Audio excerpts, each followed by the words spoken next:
ஆர்சிபியோட playing eleven பார்த்தோம்னா அப்படிதான் நான் போவேன். Phil Salt, Virat Kohli, Jacob Bethell, Rajat Patidar, Tim David, Jitesh Sharma, Krunal Pandya, Mangesh Yadav, Bhuvneshwar Kumar, Jacob Duffy, Rasikh Salam, impact sub Suyash Sharma.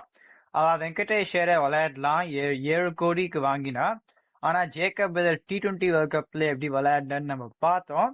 இந்த கேஸ்ல ஒரு சௌரியம் வந்துட்டு ஏன்னா ரொமாரியோ ஷெப்பர்ட விளையாடாத இருந்தா இன்னொரு ஓவர்சீஸ் ஃபாஸ்ட் பொருளும் விளையாடிட்டு ஜேக்கப் பெதலையும் விளையாடலாம்.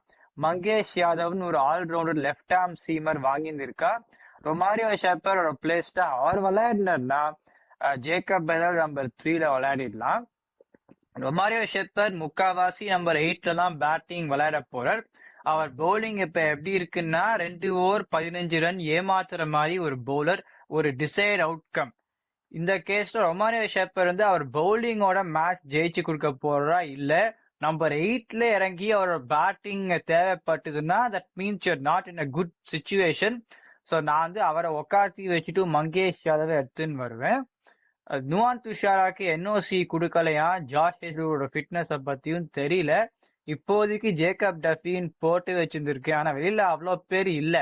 ரசீக் சலாம கொண்டு வந்திருக்கேன் since Yash Dayal also will not be பிளேயிங்னு. ஜேக்கப் டஃபி T20 வேர்ல்ட் கப்ல அந்த கான்பிடன்ஸ் தெரியல. இந்த India series before the T20 world கப்ல இருந்தே அந்த கான்பிடன்ஸ் தெரியல. இப்படிதான் நான் போயிருந்திருக்கேன். இந்த டீம் குவாலிஃபை பண்றதுக்கு இந்த தடவை கொஞ்சம் கஷ்டம் வரும் நான் நினைக்கிறேன்.